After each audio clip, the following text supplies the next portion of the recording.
Om Swastiastu. Assalamualaikum warahmatullahi wabarakatuh. Shalom, namo buddhaya, salam sejahtera untuk kita semua. Saya Nur Aditya Mahayogi, mahasiswa Prodi Magister Pendidikan Bahasa Bali Universitas Hindu Negeri I Gusti Bagus Sugriwo Denpasar, mempersembahkan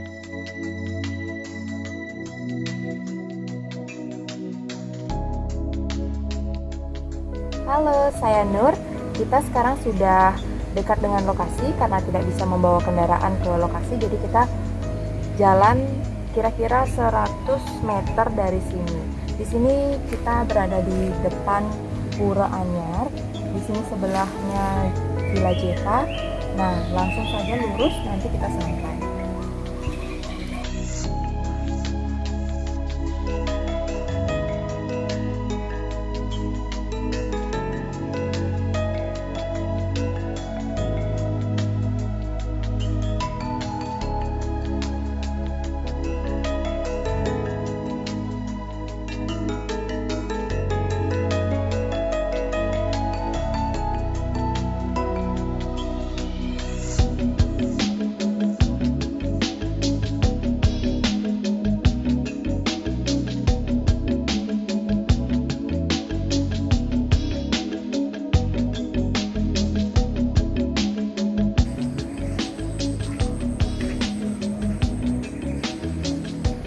Nah, sekarang kita sudah sampai di ekowisata Sabah Asri.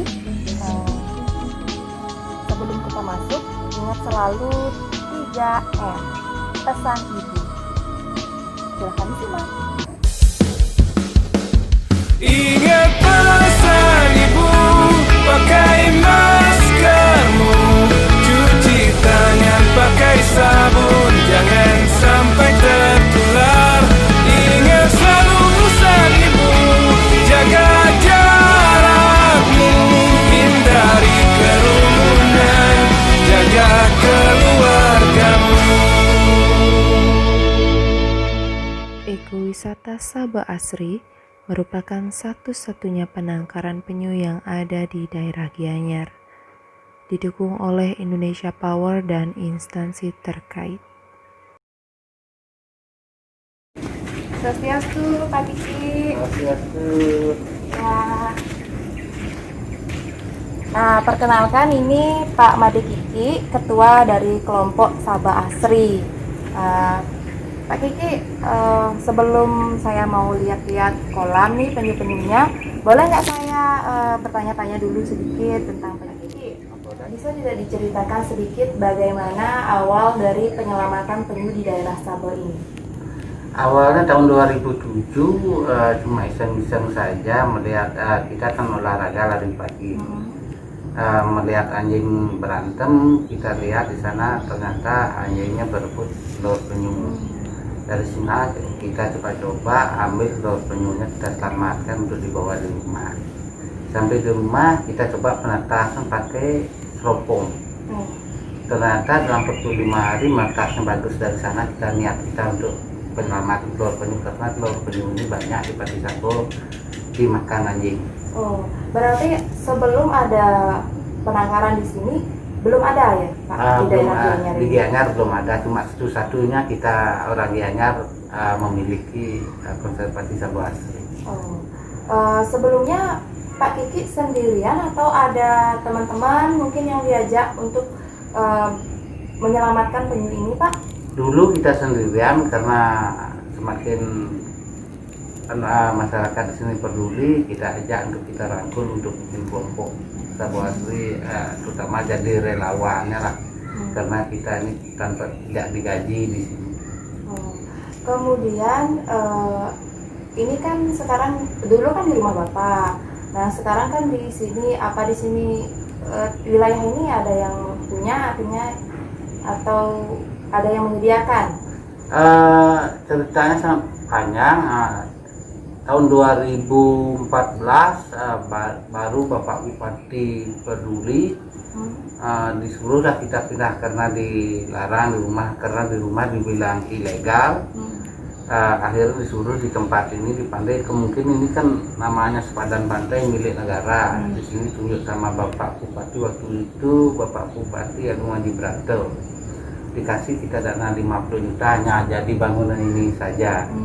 Katanya. Kemudian untuk pengembangannya ini kira-kira ada donasi atau dari mengembangkan penyunya ada dana untuk mengembangkan? Kalau infrastruktur bangunnya ini donasinya dari kalau kolam yang di sana nanti kita jalan-jalan di sana ya. Ya.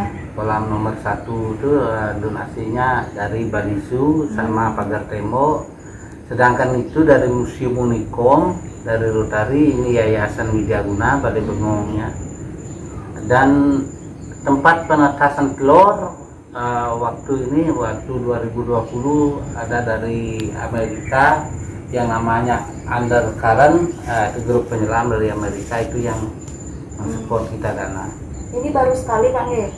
Yang di sebelah sini? Iya, yang Undercurrent-nya baru sekali. Oh ya. Kalau dulu kan sebelum tahun 98 99 itu ya orang Bali itu kan dibilang bom pantai penyu. Ya. Nah sebenarnya ada peraturan pemerintah dari PP itu nomor termasuk ini peraturan pemerintah nomor 7 tahun 99 sekarang dilindungi namanya penyu di Bali. Nah ini yang dulu kan sangat punah sekali, Ya. memang punah sekali sampai tahun sekarang 2020 ini semakin banyak meningkat penyu-penyu sarang bikin sarang bertelur itu. Semakin bagus lah sekarang karena semenjak ada peraturan bulan 7 tahun 99 itu. Ya. Karena dibilang 1000 penyu, 1000 tuki itu yang selamat tuh hanya 1 ekor Pak ya? Ya kalau di alam liar, Besarnya ya alam liar. kalau di alam liar ya, karena di alam liar dia menetas itu kan tidak tahu ya, tidak ada yang menjaga. Oh ya. Kalau dia menetas menuju lautan kadang-kadang terhalang sampah, kayu bakar, kayu-kayu yang hanyut dari sungai itu, dia itu kan tidak bisa melompat. Dari sana dia akan mati. Kalau kita melepas di sini, kalau kita pelihara hanya 1 minggu 2 minggu dia sudah bisa siap berenang, sudah bisa makan, kemungkinan lebih besar kehidupannya di dalam laut. Nah Pak, di sini kan daerah Gianyar hanya ada di sini satu-satunya penangkaran penyu. Nah, apakah di pesisir yang lain juga ada penyu bertelur Pak? Banyak sepanjang dulu kan pantai Batu Kloto, Tegal Besar kesini juga bawa telurnya. Termasuk di Kusamo itu, bahkan pernah daerah Karangasem yang namanya di pantai apa tuh juga kesini dibawa. Kalau sudah menetas di sini kita telepon orang Karangasem biar diambil ke sini. Oh iya. Tukinya biar dilepas di pantai Karangasem. Nah, Pak ini kan kolamnya banyak sekali. Sempat saya lihat ribuan penyu, ribuan tuki lahir. Nah, ini kan perlu pakan Pak, dan juga sanitasi yang bagus, sanitasi air yang bagus. Nah, Nika sumber dananya mungkin dari mana kira-kira Pak? Untuk sementara kalau sumber dana ya kita mengandalkan dari donasi kunjungan. Donasi kunjungan, nanti dari donasi kunjung itu kita untuk biaya pakan. Kadang-kadang kalau masyarakat menemukan telur penyu, dia biar nggak jadi payahnya merasa di harga, kita tebus per butir 3.000. Itu dari dana donasi kunjungan ya. Termasuk kan desa juga kita kasih donasi mensupport tiap tahun itu 20 juta, 30 juta. Terima kasih juga untuk desa. Kemudian apakah ada gini Pak batasan gitu, artinya kayak tiket gitu mungkin Pak? Untuk sementara Sabah Asri tidak mengenai tiket, bebas di sini kita hanya misalnya kalau ada pengunjung dia mau donasi mau enggak ada apa-apa. Jadi silakan bagi siapapun yang ingin berkunjung ke Sabah Asri, bahkan kunjungilah karena di sini itu penangkaran penyu ini memberikan manfaat yang besar bagi masyarakat Karena kalau punah penyu ini, maka ekosistem laut termasuk ikan pun juga bisa punah. Karena penyu ini sangat menjaga seperti ada penyu apa yang namanya makan Kalau di terumbu. Indonesia ada 6 jenis. Oh, Kalau 6 Indonesia jenis, ya. Indonesia termasuk penyu belimbing, penyu hijau, penyu sisik, dan penyu pipih. Penyu pipih ini. Lalu penyu lekang ini penyu sisik, ini penyu tampayang. Bahkan kalau di dunia ada 7 sebenarnya. 7. Cuma satu di Indonesia yang memiliki, satu aja Indonesia Satu tidak jenis memiliki. saja. Kita bersyukur Indonesia punya 6 jenis. 6 jenis ini. Ya. Yang paling banyak jenis apa, Pak? Kalau di pasir hitam kayak di Pantai Gianyar ya, sepanjang Pantai Gianyar ini yang paling banyak penyu lekang. Penyu lekangnya. Penyu riddle. Nah, karena kita sudah banyak sekali bertanya sama bapaknya, sekarang kita langsung saja ke kolam-kolamnya. Sabah Asri hanya ada 3 jenis, yaitu penyu lekang atau riddle, penyu sisik, dan penyu hijau. Silakan kita lihat. Ayo. Ini kolam penetasannya, Pak ya? Ya, kalau ini tempat penetasan telur penyu. Biasanya di sinilah kita menanam telur penyu. Kalau full di sini Kita pindah lagi, kita punya 3 tempat penetasan. ada 3 tempat penetasan. Iya.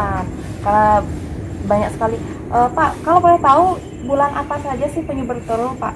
Kalau di sini ya di Gianyar kita bilang dari bulan April sampai bulan Agustus. Puncaknya dia bertelur penyu itu dari Mei Juni sudah puncak sekali. Setiap malam hampir ada penyu bertelur, bahkan sampai di atas 10 ekoran lah.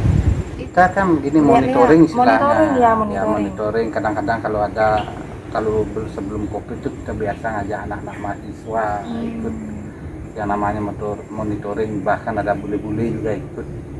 Tadi akan bikin video untuk waktu penyunya naik bertelur, sedang bertelur, dan habis bertelur penyunya pulang. Jadi itu sebelum Covid banyak yang bantu. Sekarang kalau udah Covid kayak gini, Ya, termasuk anak-anak Cina pun, mahasiswa Cina pun banyak kesini.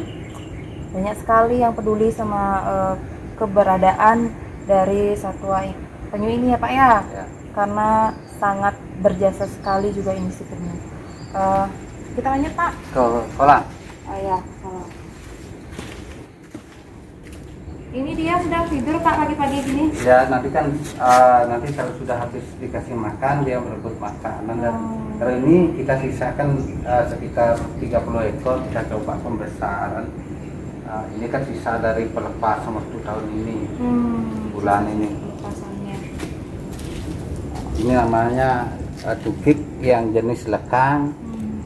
Sedangkan yang kolam kedua ini kita sudah pembesaran, cuma kita coba dulu pembesaran 10 ekor, cuma hidup 2 ekor. Ini namanya penyu sisik, sudah hampir 2 tahun nih. Kalau tidak salah 1 tahun 9 bulan ini. Pak, kalau matinya itu dia karena apa, Pak? Kan ini di kolam. Ya. Dia risiko matinya karena apa kira-kira? Kan kebanyakan kalau jenis penyu lekang dia kanibal, saling makan. Oh, saling makan. Kalau penyu sisik juga ikut kadang-kadang, tapi karena sakit juga. Terus di sini kolamnya gede. Ini enggak? Si penyu hijau. Kalau ini penyu hijau, itu besar sekali. kita selamatkan karena ini nelayan menemukan dia tersangkut jaring nelayan. Kita selamatkan. Nanti kalau sudah sehat, Sehat ya. kita dilepas lagi ke laut. Di sini masih, Pak? Sudah kosong Oh, sudah kosong, sudah dilepaskan kemarin. ya. Kita kan melepas bulan Agustus sampai 10.000 tukik. 10.000 tukik, banyak sekali. Gratis itu untuk masyarakat umum. Dibuka untuk umum, Pak ya. Ya. Biar Sambil kita mengedukasi masyarakat Ya. biar tahu tentang penyu. benar sekali itu. Kita lanjut di sana ada, Pak? Kosong Kosong semuanya. semua ya, sudah dilepas semua. Berarti ini proses pembesaran ya, Pak ya? Ya, kita coba proses besar karena kita sudah punya izin dari BKSDA. Pak, ada aturannya nggak sih, Pak? Kalau membesarkan penyu itu berapa saja bolehnya kayak gitu? Untuk Kalau kita coba-coba 50 ekor ya. Kalau aturan pasti janganlah terlalu banyak, juga kita butuh biaya operasional. Oh iya, karena biaya operasional Kita makan kan itu tidak ada juga. yang membantu. Nah, cuma kita minta bantuan kunjung, apalagi sekarang zaman COVID ini tidak ada kunjung sama sekali. Biasanya rutin Pak ya, tiap hari ada aja yang ada, ya. berkunjung. Nah, tidak pernah kosong kalau sebelum COVID itu pasti ramai. Inilah dampak dari COVID. Jadi kita bersama-sama sekarang ingat selalu 3M, pesisir pantai. Karena nggak ada penyu yang bisa dilepas, karena udah habis dilepas semua.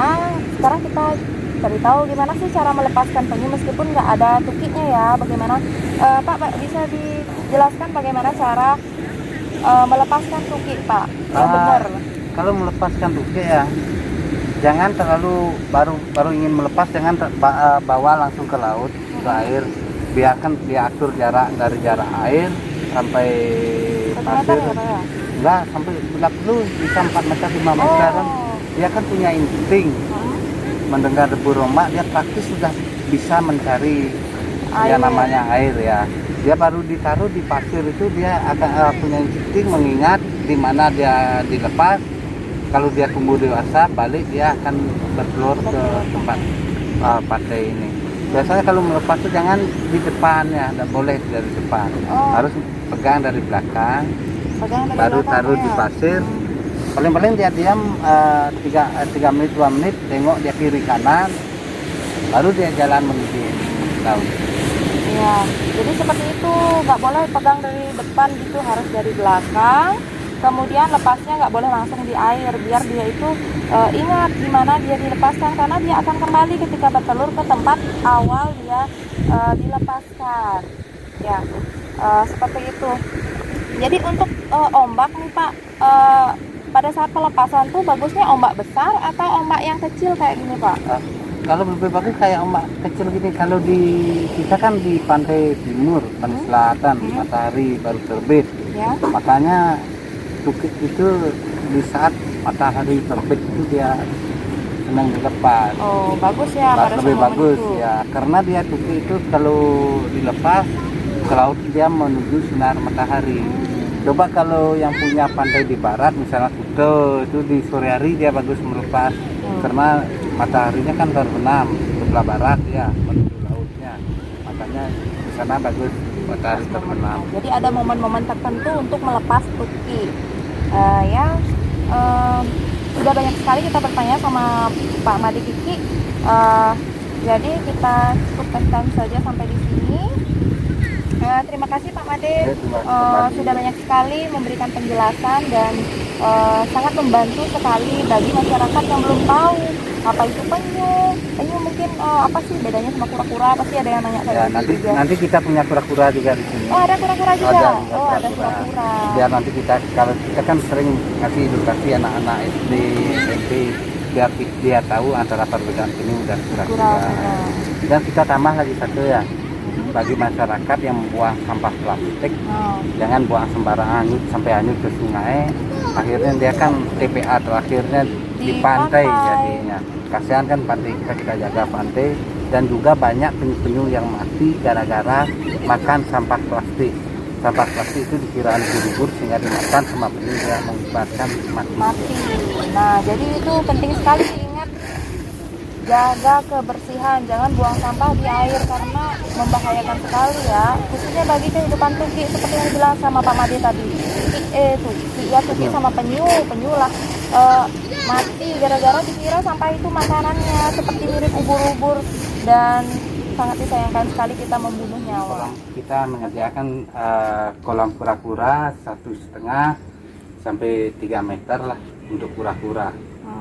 Nanti kita kalau mengedukasi anak-anak biar bisa membedakan antara kura-kura dan penyu. Biasanya penyu juga dibilang kura-kura, dia kan salah tidak tahu. Mirip ya, sama jenis gininya. Cuma beda di laut sama di air tawar. Nah, perbedaan kura-kura dan penyu, kalau kura-kura ya dia punya cakar kayak kaki, dan ke lehernya bisa lebih panjang. Kalau kura-kura itu kepala sama kaki bisa masuk ke tempurungnya. Bisa masuk kayak gitu ya. Nah ya, kalau penyu tidak. Kalau penyu dia Tetap siripnya itu nggak bisa masuk sama kepalanya. Jadi itu bedanya. Tempurung ya. Yang penting kura-kura hidupnya di air tawar. Kalau tukik penyu itu hidupnya di laut. air asin ya. Nah, jadi itu bonus untuk teman-teman biar bisa membedakan mana kura-kura, mana penyu. Jadi tadi sudah dijelaskan cukup padat sama bapaknya.